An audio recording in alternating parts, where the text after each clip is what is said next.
ಮಿತ್ರರೇ, ಬಂಗಾಳದಲ್ಲಿ ಫಲಿತಾಂಶಕ್ಕೆ ಇನ್ನೇನು ಕೆಲವೇ ಗಂಟೆಗಳು ಬಾಕಿ ಇದ್ದಾವೆ.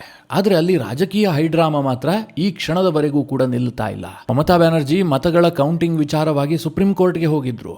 ಆದರೆ ಸುಪ್ರೀಂ ಕೋರ್ಟ್ನಲ್ಲಿ ಮಮತಾ ಬ್ಯಾನರ್ಜಿಯ ವಾದಕ್ಕೆ 3 ಕಾಸಿನ ಕಿಮ್ಮತ್ತು ಸಿಕ್ಕಿಲ್ಲ. ಈಗ ಬಹಳ ನಿರಾಸೆಗೊಳಗಾಗಿರುವಂತಹ ಮಮತಾ ಬ್ಯಾನರ್ಜಿ ಟಿಎಂಸಿ ಏಜೆಂಟ್ಸ್ಗಳಿಗೆ ಕಟ್ಟಪ್ಪಣೆಯನ್ನು ಹೊರಡಿಸಿದ್ದಾರೆ. ಇನ್ನೊಂದು ಕಡೆಯಲ್ಲಿ ಅಭಿಷೇಕ್ ಬ್ಯಾನರ್ಜಿ ದೇಶಕ್ಕೆ ಸವಾಲು ಹಾಕಿದ್ದಾರೆ.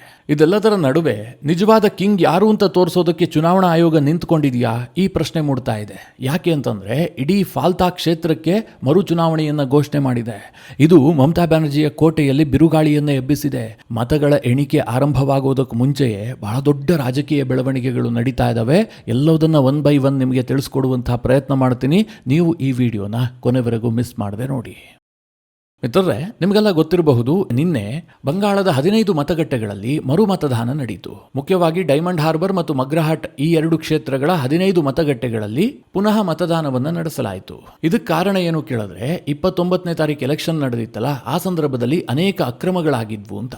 ಆದರೆ ಇದೇ ಸಂದರ್ಭದಲ್ಲಿ ಫಾಲ್ತಾ ವಿಧಾನಸಭಾ ಕ್ಷೇತ್ರ ಇದೆಯಲ್ಲ, ಅದರ ಜನ ರೊಚ್ಚಿಗೆದ್ರು, ಬೀದಿಗಿಳಿದು ಹೋರಾಟ ಮಾಡೋದಕ್ಕೆ ಶುರು ಮಾಡಿದ್ರು. ನಮ್ಮಲ್ಲೂ ಕೂಡ ಮರು ಮತದಾನ ಆಗಬೇಕು, ಇಡೀ ಕ್ಷೇತ್ರದಲ್ಲೇ ಮರು ಮತದಾನ ಆಗಬೇಕು ಅಂತ. ಯಾಕೆ ಅಂತ ನಿಮಗೆಲ್ಲ ಗೊತ್ತಿರಬಹುದು. ಫಾಲ್ತಾದಲ್ಲಿ ಚುನಾವಣೆ ನಡೆಯುವಂತಹ ಸಂದರ್ಭದಲ್ಲಿ ಬಿಜೆಪಿ ಬಟನ್ ಇರುತ್ತಲ್ಲ EVM ನಲ್ಲಿ, ಅದರ ಮೇಲೆ ಸೆಲ್ಲೋ ಟೇಪ್ಗಳನ್ನು ಅಂಟಿಸಲಾಗಿತ್ತು. ಇನ್ನು ಕೆಲ EVM ಮಿಷಿನ್ಗೆ ಮಸಿಯನ್ನು ಬೆಳೆದಿಡಲಾಗಿತ್ತು. ಅಂದ್ರೆ ಬಿಜೆಪಿ ಬಟನ್ ಇರುತ್ತಲ್ಲ, ಅಲ್ಲಿಗೆ ಮಸಿ ಬೆಳೆದಿಟ್ಟಿರುವಂತಹದ್ದು. ಯಾರು ಬಿಜೆಪಿಗೆ ಮತ ಹಾಕ್ತಾರೆ ಅಂತ ಕಂಡುಹಿಡಿಯೋದಕ್ಕೋಸ್ಕರವಾಗಿ ಆ ರೀತಿಯಾಗಿ ಮಾಡಲಾಗಿತ್ತು. ಕೆಲವು ಕಡೆ TMC ಬಟನ್ಗೆ ಸೆಂಟ್ ಸ್ಪ್ರೇ ಮಾಡಲಾಗಿತ್ತು. ಮತದಾನ ಮಾಡಿ ಹೊರಗೆ ಬರ್ತಾರಲ್ಲ, ಆಗ ಅವರ ಕೈ ಮೂಸಿ ನೋಡ್ಬಿಟ್ಟು ಈತ TMC ಬಟನ್ ಒತ್ತಿದನೋ ಇಲ್ವೋ ಅಂತ ಹೊರಗಡೆ ನಿಂತ್ಕೊಂಡು ಚೆಕ್ ಮಾಡಿದಂತಹ ಘಟನೆಯೂ ಕೂಡ ನಡೆದಿತ್ತು. ಒಟ್ಟಿನಲ್ಲಿ ಇಡೀ ಫಾಲ್ತಾ ಕ್ಷೇತ್ರ ಇದೆಯಲ್ಲ, ಅದರಲ್ಲಿ ಒಟ್ಟು 77 ದೂರುಗಳು ದಾಖಲಾಗಿದ್ವು, ಅಂದ್ರೆ ಚುನಾವಣಾ ಅಕ್ರಮದ ಕುರಿತಾಗಿ. ಆದರೆ ಚುನಾವಣಾ ಆಯೋಗ ಆ ಕ್ಷೇತ್ರಕ್ಕೆ ಮರು ಮತದಾನವನ್ನ ಘೋಷಣೆ ಮಾಡಿರಲಿಲ್ಲ. ಡೈಮಂಡ್ ಹಾರ್ಬರ್ ಮತ್ತು ಮಗ್ರಹಾಟ್ನ ಕೇವಲ 15 ಮತಗಟ್ಟೆಗಳಿಗೆ ಮಾತ್ರ ಮರು ಮತದಾನಕ್ಕೆ ಘೋಷಣೆ ಮಾಡಲಾಗಿತ್ತು. ಇದರಿಂದಾಗಿ ಫಾಲ್ತಾದ ಜನ ರೊಚ್ಚಿಗೆದ್ದಿದ್ರು. ಮೇ 2ನೇ ತಾರೀಕು ಹಾಸಿಂ ನಗರ ಪ್ರದೇಶದಲ್ಲಿ ಹಿಂದೂ ಮಹಿಳೆಯರು ದೊಡ್ಡ ಸಂಖ್ಯೆಯಲ್ಲಿ ಬೀದಿಗಿಳಿದ್ರು. ಬಿಜೆಪಿ ಬಾವುಟವನ್ನು ಹಿಡ್ಕೊಂಡು, ನಾವು ಮೊನ್ನೆ ನಡೆದಂತಹ ಚುನಾವಣೆಯಲ್ಲಿ TMCಗೆ ಮತ ಕೊಟ್ಟಿದ್ದೀವಿ, ಆದರೂ ಕೂಡ TMCಯ ಗೂಂಡಾಗಳು ಬಂದು ನಮಗೆ ಬೆದರಿಕೆ ಹಾಕ್ತಾ ಇದ್ದಾರೆ, ನೀವು ಬಿಜೆಪಿಗೆ ಓಟ್ ಹಾಕಿದ್ರಿ ಅಂತ ನಮಗೆ ಧಮಕಿ ಹಾಕ್ತಾ ಇದ್ದಾರೆ. ಮೊದಲು ಧಮಕಿ ಹಾಕಿದ್ರು, ಈಗಲೂ ಧಮಕಿ ಹಾಕ್ತಾ ಇದ್ದಾರೆ. ಜಹಾಂಗೀರ್ ಖಾನನ ಅಟ್ಟಹಾಸ ಜಾಸ್ತಿ ಆಗ್ತಾ ಇದೆ. ಹೀಗಾಗಿ ಇಡೀ ಕ್ಷೇತ್ರದಲ್ಲಿ ಮರು ಮತದಾನ ಆಗಬೇಕು ಅಂತ ದೊಡ್ಡ ಸಂಖ್ಯೆಯಲ್ಲಿ ಪ್ರತಿಭಟನೆ ಮಾಡಿದ್ರು. ಯಾವ ಹಂತಕ್ಕೆ ಪ್ರತಿಭಟನೆ ಆಗಿತ್ತು ಅಂತಂದ್ರೆ, ಸ್ಥಳೀಯ ಪೊಲೀಸರಿಗೆ ಅದನ್ನು ನಿಗ್ರಹ ಮಾಡೋದಕ್ಕಾಗಿರಲಿಲ್ಲ. ಹೀಗಾಗಿ CAPF ಸಿಬ್ಬಂದಿಯನ್ನ ಪುನಃ ಆ ಇಡೀ ಹಾಸಿಂ ನಗರ ಪ್ರದೇಶದಲ್ಲಿ ನಿಯೋಜನೆ ಮಾಡಬೇಕಾಗಿ ಬಂತು. ಅಂತಿಮವಾಗಿ ಚುನಾವಣಾ ಆಯೋಗ ಇಡೀ ಫಾಲ್ತಾ ಕ್ಷೇತ್ರಕ್ಕೆ ಮರು ಮತದಾನವನ್ನ ಘೋಷಣೆ ಮಾಡಿತು. ಮೇ 21ನೇ ತಾರೀಕು ಫಾಲ್ತಾದ ಒಟ್ಟು 285 ಬೂತ್ಗಳೇನಿದ್ದಾವೆ, ಎಲ್ಲಾ ಕಡೆಯಲ್ಲೂ ಕೂಡ ಮರು ಮತದಾನ ಆಗತ್ತೆ. ಬೆಳಗ್ಗೆ 7 ಗಂಟೆಗೆ ಮತದಾನ ಆರಂಭವಾದರೆ ಸಂಜೆ 6 ಗಂಟೆವರೆಗೂ ಕೂಡ ಮತದಾನ ನಡೆಯುತ್ತೆ. ಹಾಗೆ ಮೇ 24ರಂದು ಫಾಲ್ತಾ ಕ್ಷೇತ್ರದ ಕೌಂಟಿಂಗ್ ನಡೆಯುತ್ತೆ. ಅವತ್ತೇ ರಿಸಲ್ಟ್ ಕೂಡ ಬರುತ್ತೆ ಅಂತ ಚುನಾವಣಾ ಆಯೋಗ ಘೋಷಣೆ ಮಾಡಿತು. ಹೀಗಾಗಿ ಬಂಗಾಳದಲ್ಲಿ ನಾಳೆ ಮತ ಎಣಿಕೆ ನಡೆಯುತ್ತಲ್ಲ, ಈ ಸಂದರ್ಭದಲ್ಲಿ ಬಂಗಾಳದ 294 ಕ್ಷೇತ್ರಗಳ ಪೈಕಿ 293 ಕ್ಷೇತ್ರಗಳ ಮತ ಎಣಿಕೆ ಮಾತ್ರ ನಡೆಯುತ್ತೆ. ಈಗೇನು ಫಾಲ್ತಾದ ಚುನಾವಣೆ ನಡೆದಿತ್ತಲ್ಲ, ಅದನ್ನು ಟೋಟಲಿ ರದ್ದು ಮಾಡಲಾಗಿದೆ. ನಾಳೆ ಅದರ ಮತ ಎಣಿಕೆ ನಡೆಯೋದಿಲ್ಲ. ಮಿತ್ರರೇ, ಈ ನಡುವೆ ನೀವು ಚುನಾವಣೆ ಸಂದರ್ಭದಲ್ಲಿ ಫಾಲ್ತಾ ಅನ್ನುವಂಥ ಹೆಸರನ್ನ ಅನೇಕ ಬಾರಿ ಕೇಳಿರಬಹುದು. ಹಾಗೆ ನೋಡೋಕೆ ಹೋದ್ರೆ ಫಾಲ್ತಾ ಸದ್ದು ಮಾಡಬೇಕಾದ ಅವಶ್ಯಕತೆಯೇ ಇಲ್ಲ. ಯಾಕೆ ಅಂತಂದ್ರೆ ಅಲ್ಲೇನು ಹೈ ವೋಲ್ಟೇಜ್ ಕದನ ಇರಲಿಲ್ಲ. ಯಾರೋ ತುಂಬಾ ಇಂಪಾರ್ಟೆಂಟ್ ವ್ಯಕ್ತಿಗಳು ಸ್ಪರ್ಧೆ ಮಾಡಿದ್ದಾರೆ. ಈಗ ಭವಾನಿಪುರದಲ್ಲಾಗಿದೆಯಲ್ಲ, TMCಯ ಮಮತಾ ಬ್ಯಾನರ್ಜಿ ಸ್ಪರ್ಧೆ ಮಾಡಿದ್ದಾರೆ. ಅವರು ಹಾಲಿ CM, ಅವರ ಕ್ಷೇತ್ರ. ಇನ್ನೊಂದು ಕಡೆಯಲ್ಲಿ ಸುವೇಂದು ಅಧಿಕಾರಿ, ಬಿಜೆಪಿಯ ನಾಯಕ, ಜೊತೆಗೆ ವಿರೋಧ ಪಕ್ಷದ ನಾಯಕನೂ ಕೂಡ ಹೌದು. ಅವರು ಭವಾನಿಪುರದಿಂದಲೇ ಸ್ಪರ್ಧೆ ಮಾಡಿದ್ದಾರೆ. ಹೀಗಾಗಿ ಭವಾನಿಪುರದಲ್ಲಿ ಬಹಳ ಜಿದ್ದಾಜಿದ್ದಿ ಇದೆ. ಅದರ ಬಗ್ಗೆ ಜನರಿಗೆ ಸಹಜವಾಗಿ ಇಂಟ್ರೆಸ್ಟ್ ಇರುತ್ತೆ. ಅಲ್ಲೇನೋ ಘರ್ಷಣೆ ಗೊಂದಲ ಆಗುತ್ತೆ ಅಂತಂದ್ರೆ ಒಂದು ಹಂತಕ್ಕೆ ಒಪ್ಕೊಳ್ಬಹುದು. ಅಲ್ಲೇನೋ ಯಾವ ಪಕ್ಷದಲ್ಲೂ ಕೂಡ ಹೆವಿ ವೇಟ್ ಕ್ಯಾಂಡಿಡೇಟ್ ಇಲ್ವೇ ಇಲ್ಲ. ಆದರೂ ಯಾಕಿಷ್ಟು ಸದ್ದು ಮಾಡ್ತಾ ಇದೆ? ಇದರ ಹಿನ್ನೆಲೆ ಏನು? ಯಾರ ಸ್ಟ್ರಾಂಗ್ ಹೋಲ್ಡ್ ಇರುವಂತಹದ್ದು? ಇದರ ಬಗ್ಗೆನೂ ನಿಮಗೆ ಚಿಕ್ಕದಾಗಿ ತಿಳಿಸ್ಕೊಡ್ತೀನಿ.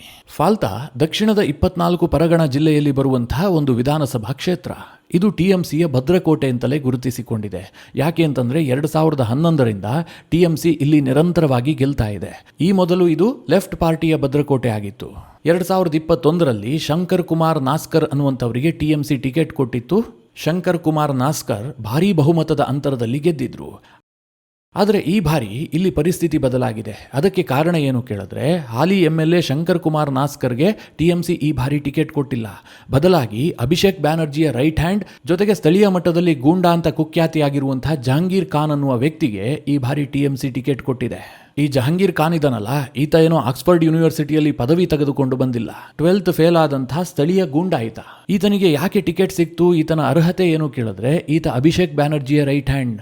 ಇದೇ ಕಾರಣದಿಂದ ಕಳೆದ ಬಾರಿ 40,744 ಮತಗಳ ಅಂತರದಲ್ಲಿ ಗೆಲುವು ಸಾಧಿಸಿದ್ದಂತಹ ಶಂಕರ್ ಕುಮಾರ್ ನಾಸ್ಕರ್ ಅನ್ನುವಂತಹ ಟಿಎಂಸಿಯ ಹಾಲಿ MLAಗೆ ಟಿಕೆಟ್ ಅನ್ನು ತಪ್ಪಿಸಿ ಈ ಜಹಾಂಗೀರ್ ಖಾನ್ಗೆ ಟಿಕೆಟ್ ಕೊಡಲಾಗಿದೆ. ಇವನಿಗೆ ಟಿಕೆಟ್ ಕೊಟ್ಟಿದ್ದಿದೆಯಲ್ಲ, ಟಿಎಂಸಿ ಪಾಳೆಯದಲ್ಲಿ ಸ್ವಲ್ಪ ಅಸಮಾಧಾನ ಭುಗಿಲೆದ್ದಿತ್ತು. ಯಾಕೆಂತಂದ್ರೆ ಈತನ ಚಾರಿತ್ರ್ಯವೇ ಸರಿ ಇಲ್ಲ. ಶಂಕರ್ ಕುಮಾರ್ ನಾಸ್ಕರ್ಗೆ ಟಿಕೆಟ್ ತಪ್ಪಿದ್ದ ಹಾಗೆ ಪಕ್ಷದ ಒಳಗೆ ಒಂದು ಸ್ವಲ್ಪ ಅಸಮಾಧಾನ ಹೊಗೆ ಆಡ್ತಾ ಇತ್ತು. ಅದಕ್ಕೆ ಈ ಜಹಾಂಗೀರ್ ಖಾನ್ ಏನ್ ಮಾಡ್ದ ಗೊತ್ತಾ, ಎಲ್ಲಾ ಪ್ರದೇಶಕ್ಕೆ ಹೋಗುವಂತಹದ್ದು ಧಮ್ಕಿ ಹಾಕೋದು. ನಮ್ಗೇನಾದ್ರೂ ಓಟ್ ಹಾಕಿಲ್ಲ ಅಂತಂದ್ರೆ ಚುನಾವಣೆ ಆಗ್ತಿದ್ದ ಹಾಗೆ ನಿಮ್ಮನ್ನು ನೋಡ್ಕೊಳ್ತೀವಿ. ಯಾವ ಮಟ್ಟಿಗೆ ಈತ ಬೆದರಿಸ್ತಿದ್ದ ಅಂತಂದ್ರೆ, ಒಂದು ಕಡೆ ಚುನಾವಣಾ ಆಯೋಗ CAPF ಸಿಬ್ಬಂದಿಗಳನ್ನೆಲ್ಲ ನಿಯೋಜನೆ ಮಾಡಿ ಭಯಮುಕ್ತವಾದಂತಹ ಚುನಾವಣೆ ಮಾಡಬೇಕು ಅಂತ ಪ್ರಯತ್ನ ಮಾಡ್ತಾ ಇದೆ. ಈ ಬಾರಿ ಎಲ್ಲೂ ಕೂಡ ಚುನಾವಣಾ ಅಕ್ರಮದ ವರದಿಗಳೇ ಆಗಬಾರದು ಅಂತ ಶತಪ್ರಯತ್ನವನ್ನು ಮಾಡಿದ್ದಾರೆ. ಚಿಕ್ಕ ಪುಟ್ಟ ಘಟನೆಗಳು ಬಿಟ್ಟರೆ ಎಲ್ಲೂ ದೊಡ್ಡ ಘಟನೆಗಳು ನಡೆದೇ ಇರಲಿಲ್ಲ. ಆದರೂ ಸಹ ಫಾಲ್ತಾದಲ್ಲಿ ಈ ಜಹಾಂಗೀರ್ ಖಾನನ ಆರ್ಭಟ ಜಾಸ್ತಿ ಇತ್ತು. ಇದೇ ಕಾರಣದಿಂದಾಗಿ ಈ ಫಾಲ್ತಾ ಈ ಹಿಂದೆಯೇ ಸುದ್ದಿಯಾಗಿತ್ತು. ನಿಮ್ಗೆಲ್ಲ ನೆನಪಿರಬಹುದು, ಅಜಯ್ ಪಾಲ್ ಶರ್ಮಾ, ಉತ್ತರ ಪ್ರದೇಶದ IPS ಆಫೀಸರ್, ಇವರು ಈ ಜಹಾಂಗೀರ್ ಖಾನ್ ಮನೆ ಮುಂದೆ ಹೋಗ್ಬಿಟ್ಟು ವಾರ್ನಿಂಗ್ ಕೊಟ್ಟು ಬಂದಿದ್ರು. ಒಂದು ವೇಳೆ ಇದೇ ರೀತಿಯಾಗಿ ಮತದಾರರನ್ನ ಧಮಕಿ ಹಾಕೋದನ್ನ ಮುಂದುವರಿಸಿದ್ದೆ ಆದ್ರೆ ನಾವು ಮುಂದೇನ್ ಮಾಡ್ತೀವಿ ಅಂತ ಹೇಳೋದಕ್ಕೆ ಸಾಧ್ಯ ಇಲ್ಲ. ಆಮೇಲೆ ನೀವು ಹತ್ರ ಕರೆದ್ರೆ ಕೇಳೋದಿಲ್ಲ, ಜಹಾಂಗೀರ್ ಖಾನನಿಗೆ ಸರಿಯಾಗಿ ಬುದ್ಧಿ ಹೇಳಿ ಅಂತ ಆತನ ಮನೆಯವರಿಗೆ ಎಚ್ಚರಿಕೆ ಕೊಟ್ಟು ಬಂದಿದ್ರು. ಮಿತ್ರರೇ, ಆ ಸಂದರ್ಭದಲ್ಲಿ ಅಜಯ್ ಪಾಲ್ ಶರ್ಮಾ ಕೊಟ್ಟಂತಹ ವಾರ್ನಿಂಗ್ ಇದೆಯಲ್ಲ, ದೇಶಾದ್ಯಂತ ಸದ್ದು ಮಾಡಿಬಿಡ್ತು.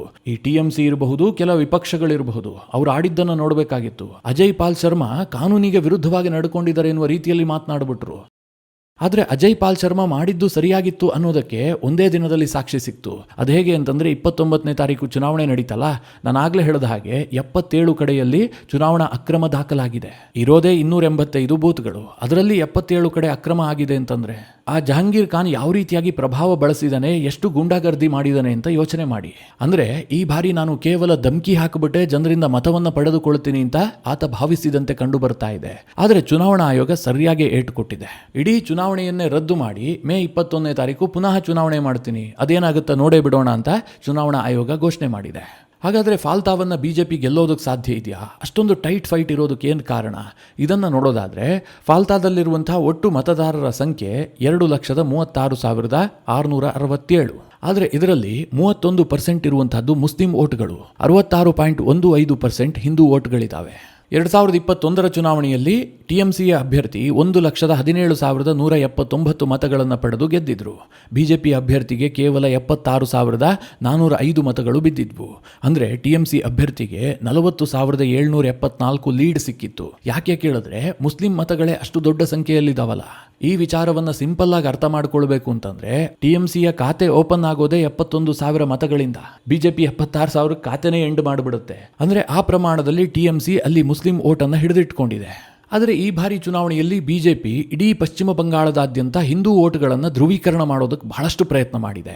ಇದು ಫಾಲ್ತಾದಲ್ಲೂ ಕೂಡ ಒಂದು ಹಂತಕ್ಕಾಗಿದೆ. ಅಲ್ಲಿ ದಲಿತರಿದ್ದಾರೆ, ಮಂಡಲ್ಗಳಿದ್ದಾರೆ, ಎಲ್ಲರೂ ಕೂಡ ದೊಡ್ಡ ಸಂಖ್ಯೆಯಲ್ಲೇ ಇರುವಂತಹದ್ದು. ಇವರೆಲ್ಲರನ್ನ ಸೆಳೆಯೋದಕ್ಕೆ BJP ಬಹಳ ದೊಡ್ಡ ತಂತ್ರಗಾರಿಕೆಯನ್ನು ಮಾಡಿತ್ತು. ಹೀಗಾಗಿ TMC ಅವರಿಗೆ ಸ್ವಲ್ಪ ಭಯ ಹುಟ್ಟಿತ್ತಲ್ಲ, ಈ ಜಹಾಂಗೀರ್ ಖಾನ್ ಎಷ್ಟಾಗುತ್ತೋ ಅಷ್ಟು ಅಕ್ರಮ ಮಾಡಿ ಗೆದ್ದು ಬಿಡೋಣ ಅಂತ ಒಂದು ಆಟ ಆಡೋದಕ್ಕೆ ನೋಡ್ದ.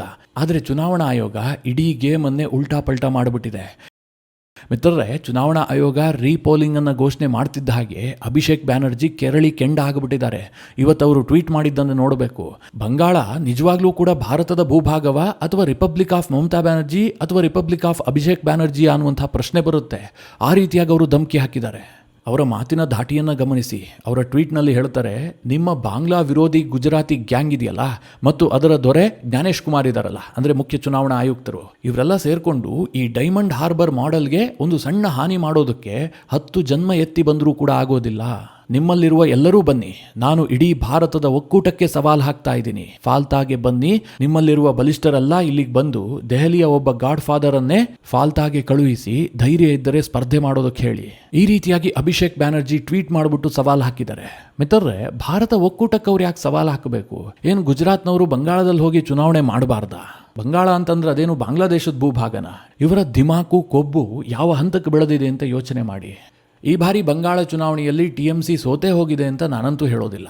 ಆದರೆ ಅವರ ಹತಾಶೆಯ ಮಟ್ಟ ಇದೆಯಲ್ಲ, ಇದು ಪೀಕ್ ಲೆವೆಲ್ಗೆ ತಲುಪಿದೆ. ಇದಕ್ಕೆ ಕಾರಣ ವೆರಿ ಸಿಂಪಲ್. ಇಷ್ಟು ಬಾರಿ ಇವರೇನು ಚುನಾವಣೆ ನಡೆಸ್ತಾ ಇದ್ರಲ್ಲ, ಅದನ್ನ ಈ ಬಾರಿ ನಡೆಸೋದಕ್ಕಾಗಿಲ್ಲ. ಕಂಪ್ಲೀಟ್ ಆಗಿ ಚುನಾವಣಾ ಆಯೋಗ ಪಾರುಪತ್ಯವನ್ನ ಮೆರೆದಿದೆ. ಟಿಎಂಸಿಯ ಗೂಂಡಾಗರ್ದಿಗೆ ಟೋಟಲಿ ಬ್ರೇಕ್ ಹಾಕಿದೆ. ಇದು ಇವರ ಹತಾಶೆಗೆ ಕಾರಣ. ಇದರ ನಡುವೆ ಇನ್ನೊಂದು ವಿಚಾರವನ್ನು ಕೂಡ ನಿಮ್ಗೆ ಹೇಳಬೇಕು. ನಿಮಗೆಲ್ಲ ಗೊತ್ತೇ ಇದೆ, ಟಿಎಂಸಿಯ ಸುಪ್ರೀಮೋ ಆಗಿರುವಂತಹ ಮಮತಾ ಬ್ಯಾನರ್ಜಿ ಹೈಕೋರ್ಟ್ಗೆ ಹೋದ್ರು, ಸುಪ್ರೀಂ ಕೋರ್ಟ್ಗೆ ಹೋದ್ರು. ಯಾಕೆ? ಈ ಕೌಂಟಿಂಗ್ ಸಂದರ್ಭದಲ್ಲಿ ಕೇವಲ ಸೆಂಟ್ರಲ್ ಗವರ್ಮೆಂಟ್ನ ಎಂಪ್ಲಾಯಿಗಳನ್ನ ಚುನಾವಣಾ ಆಯೋಗ ನಿಯುಕ್ತಿ ಮಾಡಿಕೊಂಡಿದೆ. ಸ್ಟೇಟ್ ಗವರ್ಮೆಂಟ್ ಎಂಪ್ಲಾಯಿ ಕೂಡ ಇರಬೇಕು. ಪ್ರತಿಯೊಂದು ಟೇಬಲ್ನಲ್ಲೂ ಕೂಡ ಸ್ಟೇಟ್ ಗವರ್ಮೆಂಟ್ನ ಒಬ್ಬೊಬ್ಬ ಎಂಪ್ಲಾಯಿ ಇರಬೇಕು ಅಂತ ಅವರು ಡಿಮ್ಯಾಂಡ್ ಇಟ್ಟರು. ಮಮತಾ ಬ್ಯಾನರ್ಜಿ ಅವರ ಈ ವಾದವನ್ನ ಕೋಲ್ಕತ್ತಾ ಹೈಕೋರ್ಟ್ ರಿಜೆಕ್ಟ್ ಮಾಡಿತು. ಅನಂತರ ಈ ದೇಶದಲ್ಲಿ ಪ್ರಕಾಂಡ ಪಂಡಿತ, ಅಪ್ರತಿಮ ಜ್ಞಾನಿ ಅಂತ ಕೆಲವರಿಂದ ಕರೆಸ್ಕೊಳ್ತಾ ಇದ್ದಾರಲ್ಲ, ಕಪಿಲ್ ಸಿಬಲ್, ಅವರ ಮೂಲಕವಾಗಿ ಮಮತಾ ಬ್ಯಾನರ್ಜಿ ಸುಪ್ರೀಂ ಕೋರ್ಟ್ ಮೊರೆ ಹೋಗ್ತಾರೆ. ಸುಪ್ರೀಂ ಕೋರ್ಟ್ ಕೂಡ ಮಮತಾ ಬ್ಯಾನರ್ಜಿ ಅವರ ಅರ್ಜಿಯನ್ನು ತಿರಸ್ಕರಿಸುತ್ತೆ. ಇದರಲ್ಲೇನು ವ್ಯಾಲ್ಯೂನೇ ಇಲ್ಲ ಅಂತ ಅವರು ಬದಿಗೆ ಹಾಕಿಬಿಡ್ತಾರೆ. ಹೀಗಾಗಿ ಮಮತಾ ಬ್ಯಾನರ್ಜಿ ಈ ಕೌಂಟಿಂಗ್ ಸಂದರ್ಭದಲ್ಲೂ ಕೂಡ ಒಂದು ದೊಡ್ಡ ಹೈಡ್ರಾಮಾ ಸೃಷ್ಟಿಸಬೇಕು ಅನ್ನುವ ರೀತಿಯಲ್ಲಿ ಯತ್ನ ಮಾಡ್ತಾ ಇದ್ದಾರೆ. ಈಗ ಕೋರ್ಟ್ನಲ್ಲೂ ಯಶಸ್ಸು ಸಿಕ್ಕಿಲ್ಲ ಅಲ್ವಾ? ಈಗ ಕಾರ್ಯಕರ್ತರಿಗೆ ಜೊತೆಗೆ ಕೌಂಟಿಂಗ್ನಲ್ಲಿ ಭಾಗಿಯಾಗುವಂತಹ ತನ್ನ ಏಜೆಂಟ್ಗಳಿಗೆ ಕಟ್ಟಪ್ಪಣೆಯನ್ನು ಹೊರಡಿಸಿದ್ದಾರೆ. ಏನಂತ? ಕೌಂಟಿಂಗ್ ಸಂದರ್ಭದಲ್ಲಿ ಕಟ್ಟ ಕಡೆಯ ಓಟ್ ಎಣಿಸುವವರೆಗೂ ಕೂಡ ನೀವು ಕೌಂಟಿಂಗ್ ಸೆಂಟರ್ ಅನ್ನ ಬಿಟ್ಟು ಹೊರಗೆ ಬರುವಂತಿಲ್ಲ. ಒಂದು ವೇಳೆ ಯಾವುದಾದ್ರೂ ಕ್ಷೇತ್ರದಲ್ಲಿ 200ರಿಂದ 300 ಅಂತರದಲ್ಲಿ ಟಿಎಂಸಿ ಅಭ್ಯರ್ಥಿಗಳು ಸೋತ್ ಹೋಗಿದ್ದೆ ಆದ್ರೆ ಅಲ್ಲಿ ಮರುಮತ ಎಣಿಕೆ ಆಗುವಂತೆ ನೀವು ಡಿಮ್ಯಾಂಡ್ ಇಡಬೇಕು. ಎಲ್ಲಾ ಏಜೆಂಟ್ಗಳು ಕೂಡ ತನ್ನ ಜೊತೆಗೆ ತಿನ್ನುವಂತಹ ಆಹಾರವನ್ನು ತಂದಿರಬೇಕು. ಊಟಕ್ಕೆ ಹೊರಗೆ ಹೋಗ್ತೀನಿ ಅಥವಾ ಟಿಫಿನ್ಗೆ ಹೊರಗೆ ಹೋಗ್ತೀನಿ, ಕಾಫಿಗೆ ಹೊರಗೆ ಹೋಗ್ತೀನಿ ಅಂತ ಒಂದೇ ಒಂದು ಕ್ಷಣವೂ ಕೂಡ ಟೇಬಲ್ ಅನ್ನ ಬಿಟ್ಟು ಕದಲಬಾರದು. ಸಣ್ಣ ಮಟ್ಟದಲ್ಲಿ ಅನುಮಾನ ಬಂದರೂ ಕೂಡ ತಕ್ಷಣ ವರದಿ ಮಾಡಬೇಕು. ಯಾವುದೇ ಅಕ್ರಮಗಳನ್ನು ಸಹಿಸಿಕೊಳ್ಳಬಾರದು. ಅದರಲ್ಲೂ ಮುಖ್ಯವಾಗಿ ಪೋಸ್ಟಿಂಗ್ ಬ್ಯಾಲೆಟ್ ಮೇಲೆ ವಿಶೇಷವಾಗಿ ಗಮನವನ್ನು ಹರಿಸಬೇಕು. ಕೆಲ ಕ್ಷೇತ್ರಗಳಲ್ಲಿ ಗೊಂದಲ ಉಂಟಾದ್ರೆ ಕೌಂಟಿಂಗ್ ರಾತ್ರಿಯವರೆಗೂ ಕೂಡ ಮುಂದುವರಿಯಬಹುದು. ಆ ಸಂದರ್ಭದಲ್ಲಿ ನೀವು ಕೌಂಟಿಂಗ್ ಸೆಂಟರ್ ಅನ್ನ ಬಿಟ್ಟು ಹೊರಡಬಾರದು. ಹೀಗಂತ ಮಮತಾ ಬ್ಯಾನರ್ಜಿ ತನ್ನ ಏಜೆಂಟ್ಗಳಿಗೆ ಆರ್ಡರ್ ಪಾಸ್ ಮಾಡಿದ್ದಾರೆ. ಅದ್ರ ಜೊತೆಗೆ ಅವರು ಕತೆ ಹೇಳ್ತಿರೋದೇನು ಗೊತ್ತಾ? 2021ರಲ್ಲಿ ಮಮತಾ ಬ್ಯಾನರ್ಜಿ ನಂದಿಗ್ರಾಮದಲ್ಲಿ ಸೋತ್ ಹೋದ್ರು. ಸುವೇಂದು ಅಧಿಕಾರಿ ವರ್ಸಸ್ ಮಮತಾ ಬ್ಯಾನರ್ಜಿ ನಡುವೆ ಬಹಳ ಜಿದ್ದಾಜಿದ್ದಿನ ಫೈಟ್ ನಡೆದಿತ್ತು. ಕೆಲ ಸುತ್ತುಗಳಲ್ಲಿ ಮಮತಾ ಬ್ಯಾನರ್ಜಿ ಮುನ್ನಡೆ ಕಾಯ್ದುಕೊಂಡ್ರೆ, ಕೆಲ ಸುತ್ತುಗಳಲ್ಲಿ ಸುವೇಂದು ಅಧಿಕಾರಿ ಮುನ್ನಡೆ ಕಾಯ್ದುಕೊಳ್ತಾ ಇದ್ರು. ಆದ್ರೆ ಮಧ್ಯದಲ್ಲಿ ಒಮ್ಮೆ ಕರೆಂಟ್ ಹೋಗ್ಬಿಡುತ್ತೆ. ಕೌಂಟಿಂಗ್ ಸ್ಥಳದಲ್ಲಿ ಕರೆಂಟ್ ಹೋಯ್ತಲ್ಲ, ಇದನ್ನ ಚುನಾವಣಾ ಆಯೋಗ ಮಾಡಿದೆ. ಅದಾದ ನಂತರ ಸುವೇಂದು ಅಧಿಕಾರಿ ಜಯ ಸಾಧಿಸಿ ಬಿಟ್ರು. ಅಲ್ಲೇನೋ ತಿರುಚಲಾಯಿತು. ಈ ರೀತಿಯಾಗಿ ಇವತ್ತಿಗೂ ಮಮತಾ ಬ್ಯಾನರ್ಜಿ ಕಡೆಯವರು ಆರೋಪ ಮಾಡ್ತಾರೆ. ಒಂದು ವಿಚಾರವನ್ನು ನೆನಪಿನಲ್ಲಿಡಬೇಕು, ಈ ದೇಶದ ಜನರು ಅಷ್ಟು ದಡ್ಡರಲ್ಲ. ಕೌಂಟಿಂಗ್ ನಡೀತಾ ಇದ್ದಿದ್ದೆಲ್ಲಿ? ಬಂಗಾಳದಲ್ಲಿ. ಬಂಗಾಳದ ಎಲೆಕ್ಟ್ರಿಸಿಟಿ ಪವರ್ ಯಾರ ಕೈಲಿದೆ? ಮಮತಾ ಬ್ಯಾನರ್ಜಿ ಅವರ ಕೈಯಲ್ಲೇ ಇರೋದಲ್ವಾ? ಹೀಗಾಗಿ ವಿದ್ಯುತ್ ಕೈ ಕೊಡೋದಕ್ಕೂ ಚುನಾವಣಾ ಆಯೋಗಕ್ಕೂ ಏನಾದರೂ ಸಂಬಂಧ ಇರೋದಕ್ಕೆ ಸಾಧ್ಯವಾ? ಆದರೆ ಮಮತಾ ಬ್ಯಾನರ್ಜಿ ಅವರು ತನ್ನ ಸೋಲನ್ನು ಒಪ್ಕೊಂಡಿಲ್ಲ. ಅಲ್ಲಿ ಮತಗಳನ್ನು ತಿರುಚಲಾಗಿದೆ ಅಂತ ಹೊಸ ಕತೆ ಸೃಷ್ಟಿಸಿದ್ರು. ಈ ಬಾರಿಯೂ ಕೂಡ ಟಿಎಂಸಿಗೆ ಏನಾದರೂ ಈ ಕೌಂಟಿಂಗ್ ವೇಳೆ ಹಿನ್ನಡೆ ಆಗಿದ್ದೆ ಆದರೆ ಇಂತಹ ಅನೇಕ ಹೈಡ್ರಾಮಾಗಳನ್ನು ನಿಮಗೆ ನೋಡೋದಕ್ಕೆ ಸಿಗುತ್ತೆ. ಅದೇನೇ ಇರಲಿ, ನಾಳೆ ಕೌಂಟಿಂಗ್ ನಡೆಯುತ್ತೆ. ಅದ್ರ ಬಗ್ಗೆ ಕುತೂಹಲವಂತೂ ಖಂಡಿತವಾಗ್ಲೂ ಇದೆ. ನಾಳೆ 10ರಿಂದ 11 ಗಂಟೆ ವೇಳೆಗೆ ಬಂಗಾಳ ಯಾರ ತೆಕ್ಕೆಗೆ ಹೋಗುತ್ತೆ, ಬಂಗಾಳದಲ್ಲಿ ಮುಂದಿನ 5 ವರ್ಷ ಯಾರ ಅಧಿಪತ್ಯ, ಇದೆಲ್ಲವೂ ಕೂಡ ನಿರ್ಧಾರ ಆಗುತ್ತೆ. ಮಿತ್ರರೇ, ಈ ಎಲ್ಲ ಮಾಹಿತಿಯ ಬಗ್ಗೆ ನಿಮ್ಮ ಅನಿಸಿಕೆ, ಅಭಿಪ್ರಾಯಗಳೇನು? ಕಮೆಂಟ್ ಮಾಡುವ ಮೂಲಕ ನಮಗೆ ತಿಳಿಸಿ. ಹಾಗೆ ನಿಮಗೆ ಈ ವಿಡಿಯೋ ಇಷ್ಟವಾದರೆ ಲೈಕ್ ಮಾಡಿ. ಜೊತೆಗೆ ನೀವಿನ್ನೂ ನಿಮ್ಮ ನೆಚ್ಚಿನ ಸಂಸ್ಕಾರ ಸೌರಭ ಯೂಟ್ಯೂಬ್ ಚಾನಲ್ನ ಸಬ್ಸ್ಕ್ರೈಬ್ ಮಾಡಿಲ್ಲ ಅಂತಾದರೆ ಈ ಕೂಡಲೇ ಸಬ್ಸ್ಕ್ರೈಬ್ ಮಾಡಿ. ಮುಂದಿನ ಎಲ್ಲ ಅಪ್ಡೇಟ್ಗಳ ನೋಟಿಫಿಕೇಷನ್ಗಾಗಿ ಬೆಲ್ ಐಕಾನ್ ಒತ್ತಿ.